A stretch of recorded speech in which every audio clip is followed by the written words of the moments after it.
Hello students, আজকে একটা বিষয় নিয়ে আমাকে বলতেই হবে।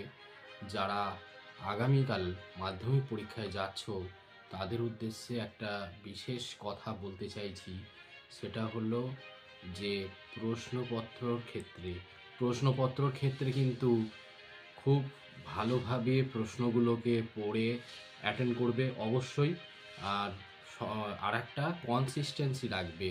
ও একের দাগের প্রশ্ন, বিশেষ করে হিস্ট্রির প্রশ্নের ক্ষেত্রে যদি বলি, যে একের দাগের প্রশ্নটা অ্যাটেন্ড করার পর তারপর দুইয়ের দাগের প্রশ্ন অ্যাটেন্ড করবে, তারপর তিনের দাগের প্রশ্ন অ্যাটেন্ড করবে, তারপরে চারের দাগে, তারপরে 5 নম্বরের দাগে। ঠিক আছে, তো এইভাবে একটা কনসিস্টেন্সি রেখে প্রশ্নগুলো অ্যাটেন্ড করবে। কখনো একের দাগের প্রশ্নের পর তিনের দাগের প্রশ্ন, আবার একের দাগের প্রশ্ন, এই রকমভাবে করবে না। তো যাই হোক, আগামীকালের মাধ্যমিক পরীক্ষা যারা দিতে যাচ্ছ তাদের উদ্দেশ্যে বলছি, সকলের পরীক্ষা ভালো হোক এই কামনা আমার তরফ থেকে রইল সবার প্রতি। সবার পরীক্ষা ভালো হোক।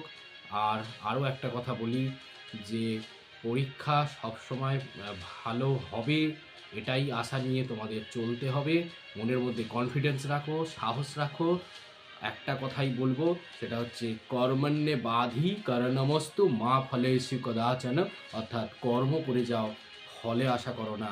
ফল তুমি পাবে, তুমি তোমার মতো চেষ্টা করো, তুমি ফল পাবেই।